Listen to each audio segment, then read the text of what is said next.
video? Yung tagpo na tinatanong ng Senador Marcoleta, yung dalawa, yung babae. Ano ba tinanong? Ano nangyari? Panoorin natin. Ito na. Mr. Chair, gusto ko sanang magtanong lang sana sige, kung go ahead. papayag ka. Of course.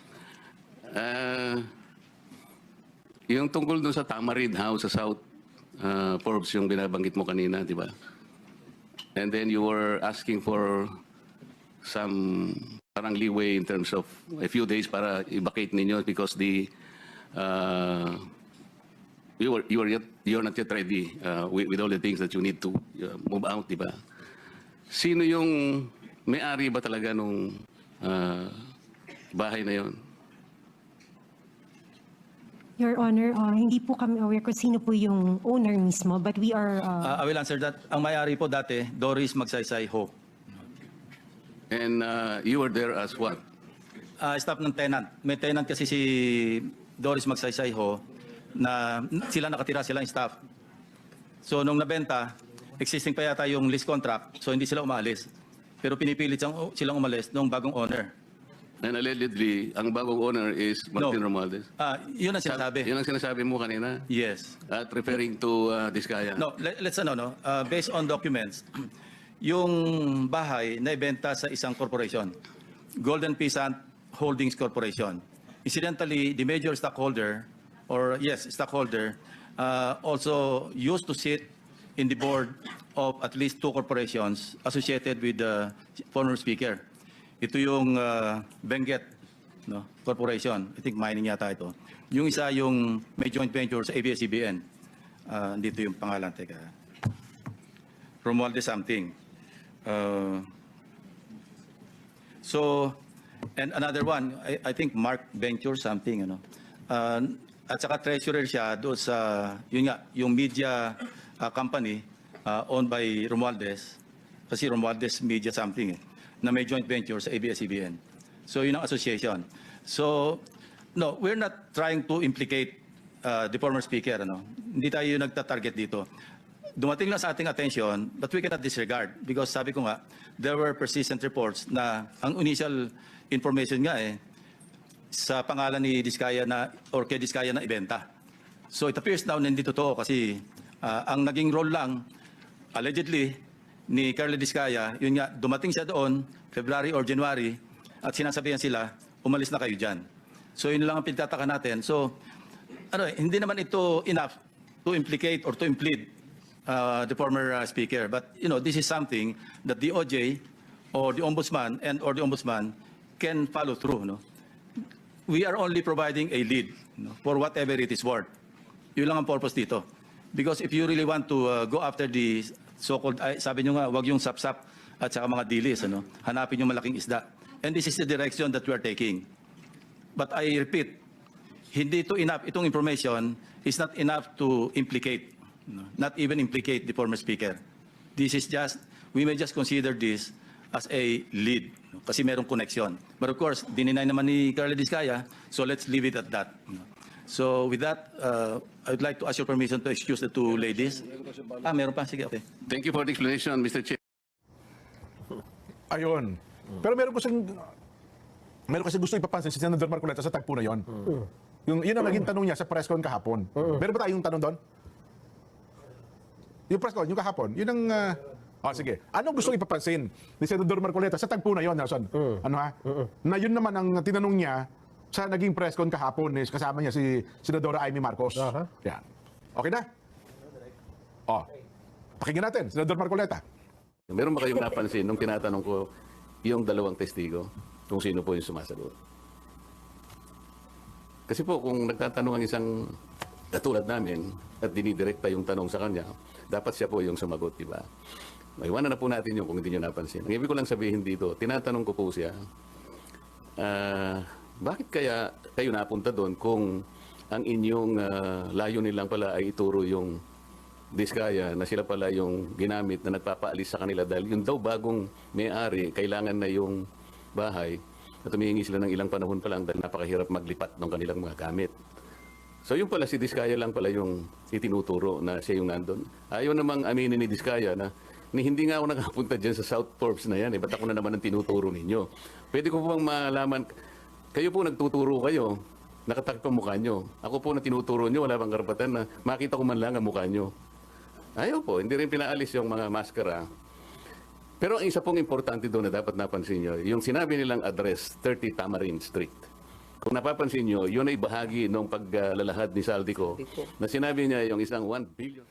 Yun po, nagulo tuloy, humaba no? Ang simple lang naman tanong ni Senador Marcoleta. Pansinin niyo lang po, ito lang gusto niya sabihin. Sa akin pong pagkatanong, sa halip na yung dalawang witness na sumagot, hindi po sila sumasagot, kundi si Senador Ping Lacson na chairman ng Blue Ribbon Committee. Yun lang naman. Napansin niyo ba? Yun gusto niya lang ipapansin. Bigyan natin benefit of the doubt. Sige, benefit of the doubt. Dyan is, siguro, nasa isipan ni Chairman Ping Lacson na mas malinaw kung siya ang magpapaliwanag. Pero, siyempre nga naman, it should come from the horse's mouth. Kasi hearsay niya yung kanya eh. Di ba? Narinig niya, sinasagot niya. Ang gusto ni Senator Marcoleta, isagutin mo ng direkta na ikaw yung may first-hand info. At hindi ito galing sa sabi ng ibang tao. Kaya sa social media tuloy, ang nangyayari, bakit daw ang dating, parang mas kabisado ni Senador Ping Lacson yung istorya kaysa doon sa dalawa. Tayo naman ay ayaw. Yun lang naman ang lumalabas ngayon sa social media. Ayaw natin anumang pintahan ang isipan ng ating mga kababayan. Tapos hindi na alam na binanggit yung address na yun ni Saldico. Ano? Oo. Doon ako Kasi yun ang importansya doon eh. Hindi, kasi based on ethics sa Senado talaga, hindi yung chairman ang sasagot. Oh yes. Dapat pinabayaan niya eh. Pinabayaan niya, tapos siyempre malabo yun. Malabo yung sagot. Tapos bago mo ipapaliwanag, i-clear mo bilang chairman ka, tama ba ako doon? Yun ang tanong. Ang sasabihin ngayon ang tawag naman doon, leading question mo naman. ang sasagot naman doon nung resource person, ay tama po kayo. Yun. Yun, no? Ako naman, pinabayaan nga niya para malaman ko din kung nagsasabi ng totoo yung dalawa. Yes. Kasi malay mo pumunta lang yun doon tapos gumawa ng kwento, di ba? Di ba po gulo ang istorya pagka nag-iba? Kaya ang ginugulungan nila yung istorya. Ako paniniwala ko, pinapunta yung dalawang babae na yan para guluhin talaga yung istorya. Basta isa lang ang malinaw. Di ba gulong nga? Hindi, isa lang ang malinaw. Isa lang ang malinaw. Na hindi maaaring i-implicate. Yun nga. Sa halip na makatulong sa flood control project, anomaly, investigation yung dalawa, pinutol nila yung ano eh. Parang lumitaw sila para sabihin, wala pong koneksyon si speaker dito. Hindi, samantalang kayo sila nandun, patutunayan nga nila dapat. Yung connection ng Si speaker. Carly Discaya. Hindi, dinay ni Carly. Ang sasabihin mo ngayon, si Carly nga, dinay eh. Diba? So, ang lumilitaw ngayon, eto po, yun ang sinabi ni Senator Lacson. Hindi ho pwedeng implicate. Lead lang pala yun. Bakit pa nagtestigo, di ba? Lead lang pala yun. Kung ano ang dahilan, di ba? Wala palang implikasyon yung si Curly at kay speaker. Lead lang pala yun. Wala nga. Yun ang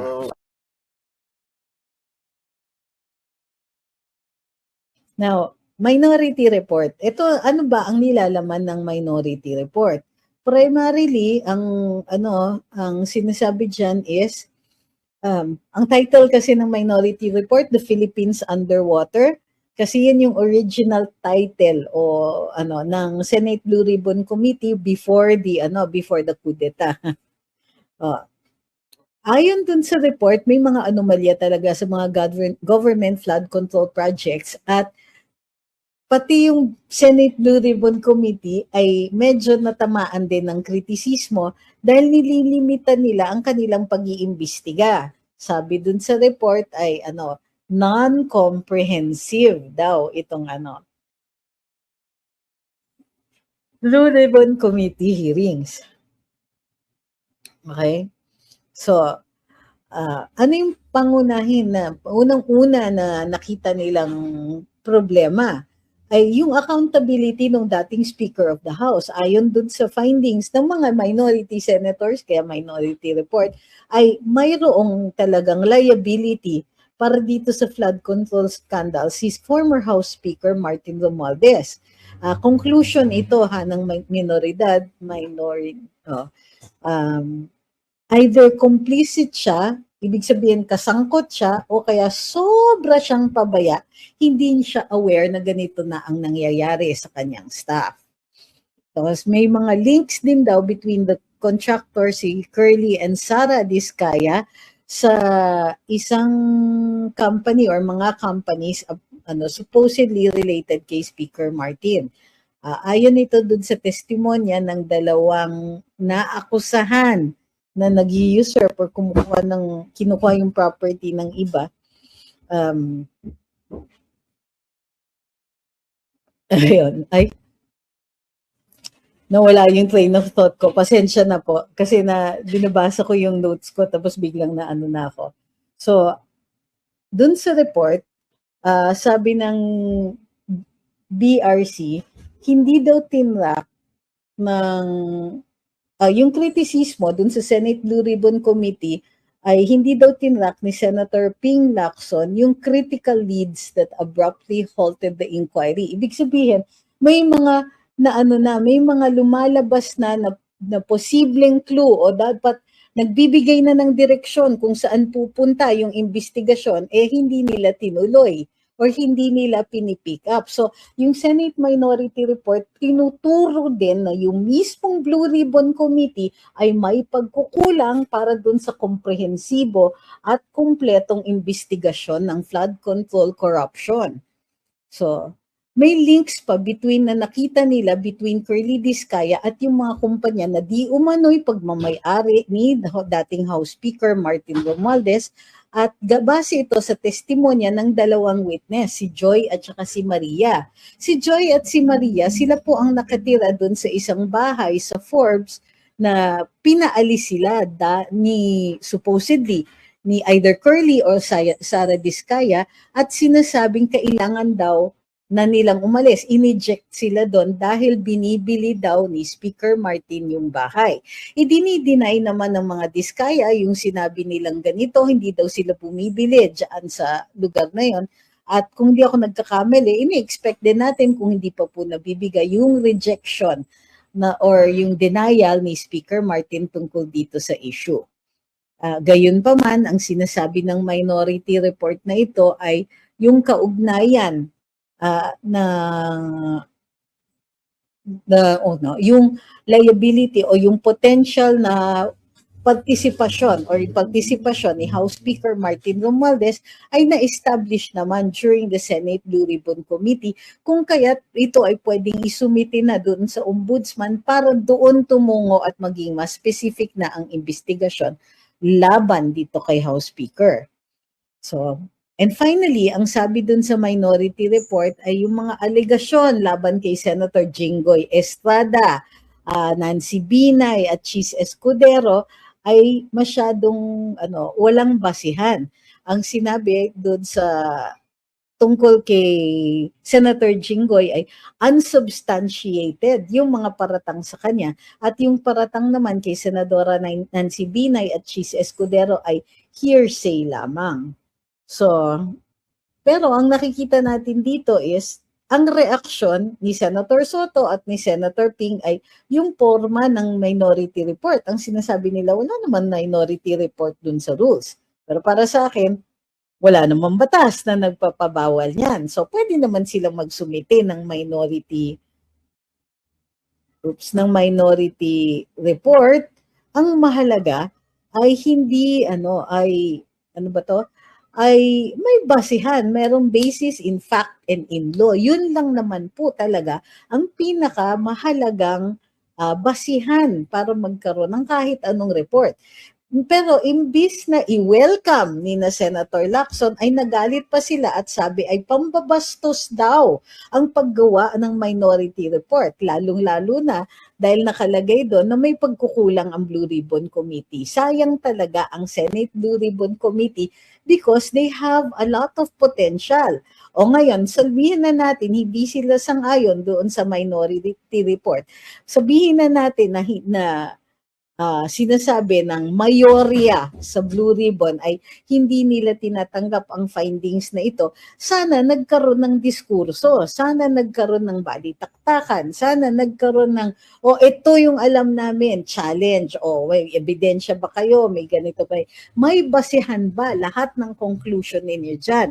Pero imbis na kunin nila yung pagkakataon na magkaroon ng mas malalim at malawak na pagdidiskurso dito sa subject matter, ay nagkakabangayan at sinasabi lang na, hindi dapat may Senate Minority Report. Ay naku, bakit naman hindi?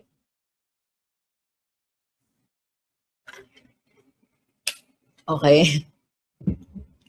So, ito yung dahilan kung bakit kailangan natin i-discuss ang mga ito. unang-una sa ating pagtatalakay, sa ating pagdidiscuss ng mga ganito, lumalawak, dumadami ang mga nakakaalam sa mga issues na ito. Hindi man tayo magkasundo-sundo sa ating pananaw dito sa mga issues na ito, mahalaga ay nag-uusap tayo. At umaabot din yung balita o napag-usapan natin dun sa ating mga opisyales who are responsible for our information, lalong-lalo na kung sa kanila nanggaling. I-disseminate nila, pag-usapan nila. By all means, gusto ba nilang magpa-interview? Okay. Pero pag-usapan natin. Kasi yung sa mga sagot doon sa WPP, parang I got the impression, and this is just the impression, is naiinis yung DOJ na tinatanungan sila tungkol dito. At parang lumalabas na sila ang final say tungkol dyan. Okay? So, base dito, sa bukas ko pa matitignan yung transcript o yung mga events dito sa Blue Ribbon Committee ngayong araw na ito. Gayunpaman, ang sarap talagang panoorin ni Senator Marcoleta.